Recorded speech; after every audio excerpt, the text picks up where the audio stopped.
From the 10 o'clock team, thanks for watching and good night.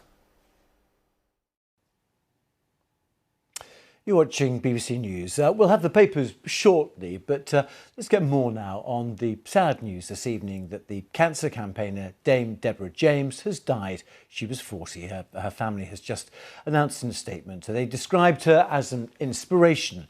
She'd been receiving end-of-life care for bowel cancer at home and had raised millions, 6.7 million in the past few weeks for others affected by cancer.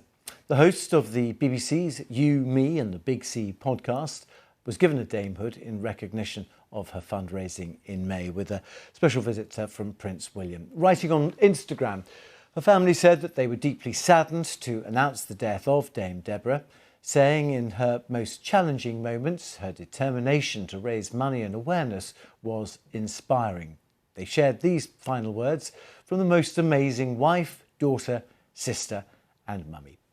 Find a life worth enjoying, take risks, love deeply, have no regrets and always, always have rebellious hope. And finally, check your poo. It could just save your life. Let's talk to Professor Nicola Van As, Medical Director at the Royal Marsden Hospital, where Dame Deborah received her treatment. A very sad day. I mean, she was told that she didn't have long left and was at home receiving end-of-life care.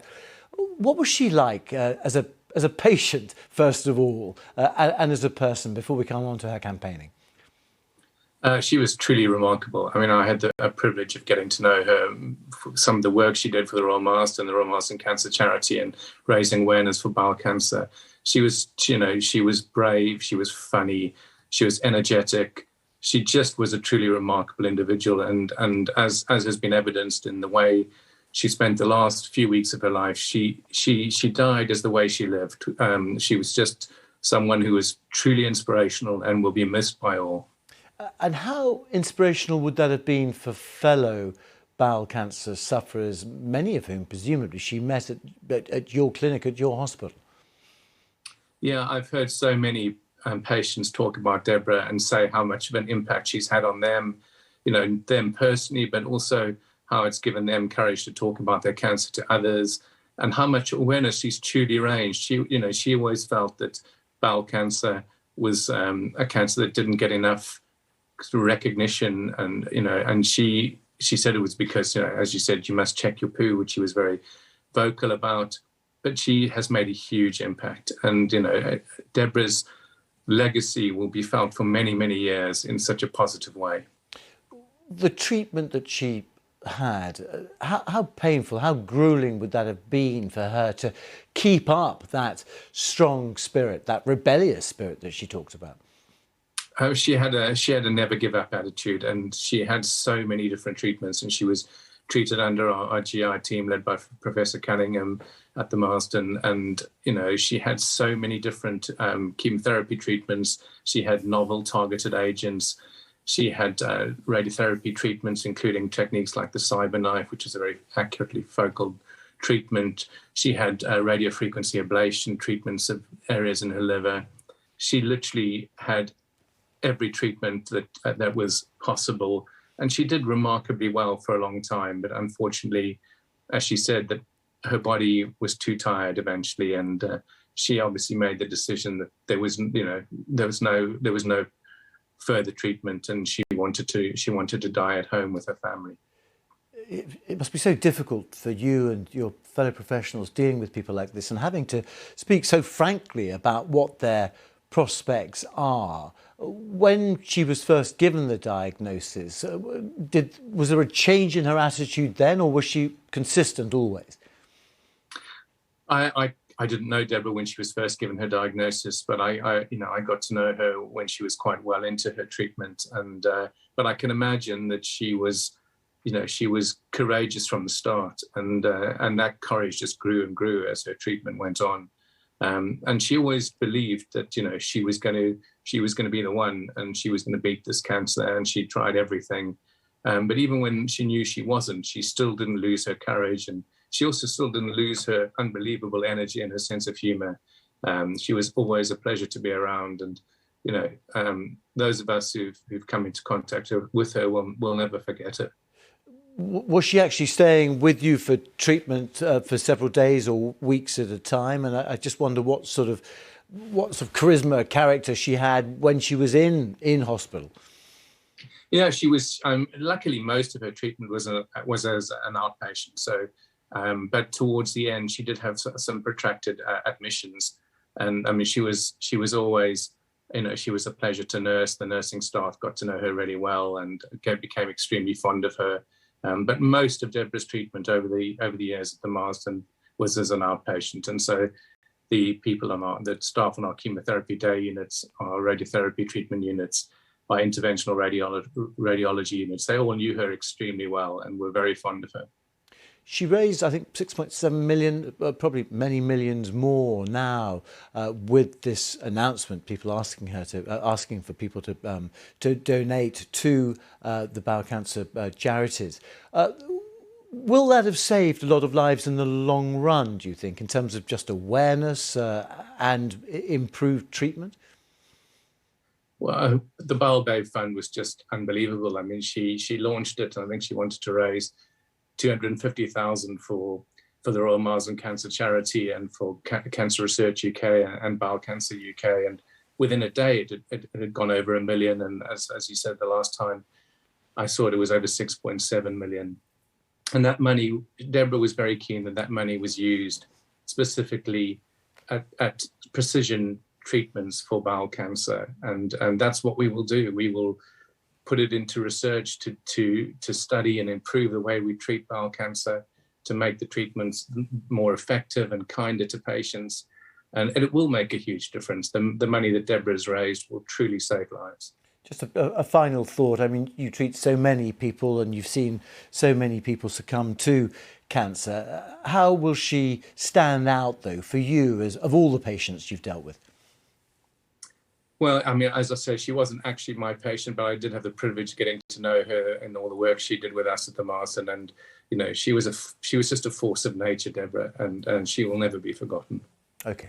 Professor Nicholas Van Ness, thank you very much indeed. Let's speak now to Genevieve Edwards, Chief Executive at Bowel Cancer UK. I'm not sure if you were able to hear Professor Nicholas Van Ness, but really everyone saying exactly the same thing, a sort of a public and a private dignity, but just with huge joie de vivre. How well did you get to know her, and what struck you about her? Well, I met Deborah when I first started as Chief Executive of Bowel Cancer UK 2.5 years ago.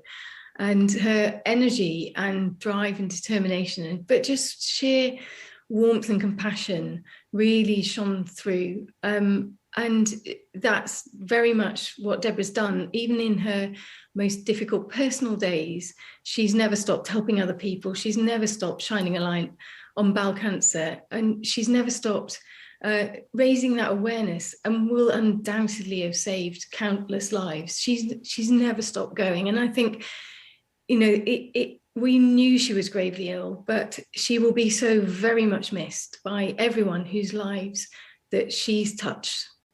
When you first met her in your capacity as head of the charity, did she say immediately, "I want to do something about this, tell me how I can help"? Or how did the conversation go? She'd been doing that long before I joined Bowel Cancer UK. She did it from day one of her diagnosis, and that was over 5 years ago now. And she's raised awareness. She supported our charity. She became patron of our charity last year. And also, as you heard earlier, she's supported countless other charities supporting people with bowel cancer. And she's been, I think, her star shone so bright. And we talk about people being an inspiration, but she really was. She's inspired so many people, and I've spoken to them also affected by bowel cancer, who thought, if she can do it, if she can get out there and talk about it, I'll do the same thing. And it's allowed so many conversations about a disease which people don't talk about very much. And I do think that, one of the things we're determined to make sure is that bowel cancer doesn't slip into the dark again, that we keep Deborah's remarkable legacy going and keep those conversations going, because they're the ones, when people talk about things, they act on things, and it saves lives. She had that sort of frankness and honesty about it as well, discussing things that perhaps other people are embarrassed to discuss, for example, about diagnosing the cancer in the first place. Is that something that was unique to her as well, do you think, on a public stage? I think she did it really, really well.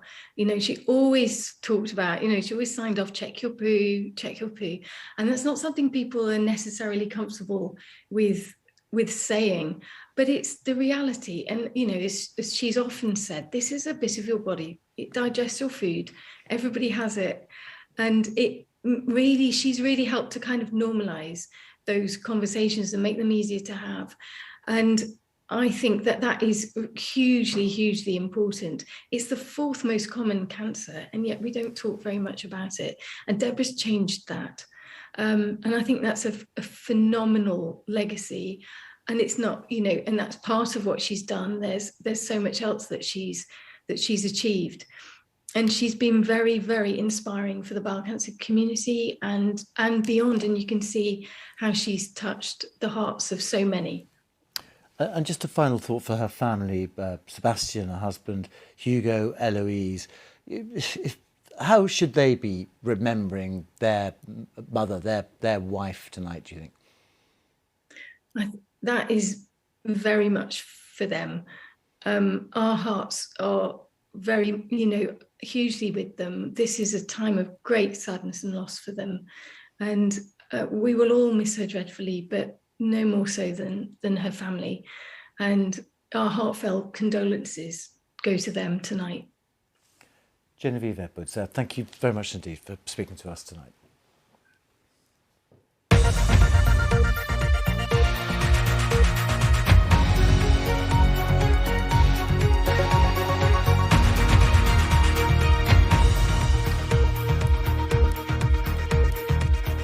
Hello and welcome to our slightly shorter look ahead to what the papers will be bringing us in the next few hours. With me are the political commentator Polly Mackenzie and the editor of The House magazine, Rosa Prince. Let's just have a look at some of the front pages that are already in, starting with the Metro, leading with the sentencing of Ghislaine Maxwell, pointing out that she will be nearly 80 when she finishes her 20-year prison sentence.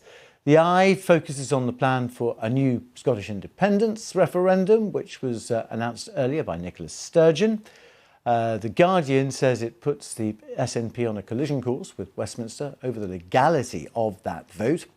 Main story in the FT is today's hearing into the riot at the US Capitol and the testimony that Donald Trump wanted to join in, according to one of his aides at the time. The Telegraph reports on a row between Boris Johnson and the Defence Secretary Ben Wallace over the level of defence spending needed to counter the threat from Russia. Welcome to you both. Sorry we came to you a little bit later, but obviously the sad news of Dame Deborah James, who was featured on some of the front pages as well. Polly, can I start with you and the Metro? It seems quite an old-fashioned headline, almost from the 1970s. Ghislaine caged for 20 years. It's like something out of the old Fleet Street, isn't it, of the 70s or 80s, as I say. But a big sentence for somebody who has dominated headlines for so many years now. What did you think of the judge's sentence in the light of what the guidelines were? I think it seems about appropriate. It was harrowing to hear the stories of the victims of Epstein and Ghislaine Maxwell in the sentencing hearing. And, as she said, I hope that she called it a harsh sentence. I don't think it is particularly harsh, but she hopes it brings them closure or something at least. I guess the problem for me is that Ghislaine Maxwell trafficked women to clients, and the clients remain completely missing in action. We know about the accusations that have been levelled against Prince Andrew, and he is mentioned on one of the front pages as possibly a new target. But that is one name.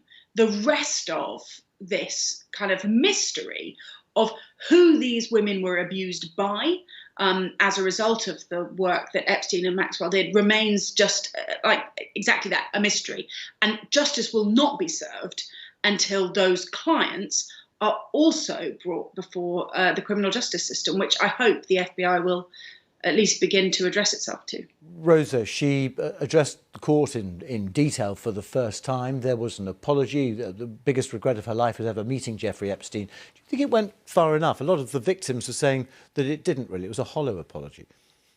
Well, from what we hear from the court, there wasn't actually an apology. She said that she regretted meeting him. That was very much for herself. She said she hoped that the court case had brought the victims closure.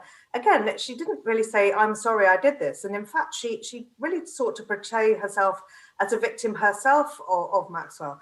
There's been some debate around that. Was she herself groomed? Was she also a victim? To my mind, that doesn't really stand up. I interviewed one of the victims, Maria Farmer, whose sister actually testified in court as well. And she told me in great detail how she would not have been abused were it not for Ghislaine being the kind of conduit to Epstein. So, no, I think it probably doesn't go far enough. The maximum was 55 years, and which would have meant, obviously, that she would have died in jail. And I think that's what most of the victims were hoping for. OK. Polly, let's go on to the eye. Another huge story. IndyRef 2, Sturgeon's new bid to split from the UK. What do you make of the mechanism for doing this and the legal route with the Lord Advocate going to the Supreme Court?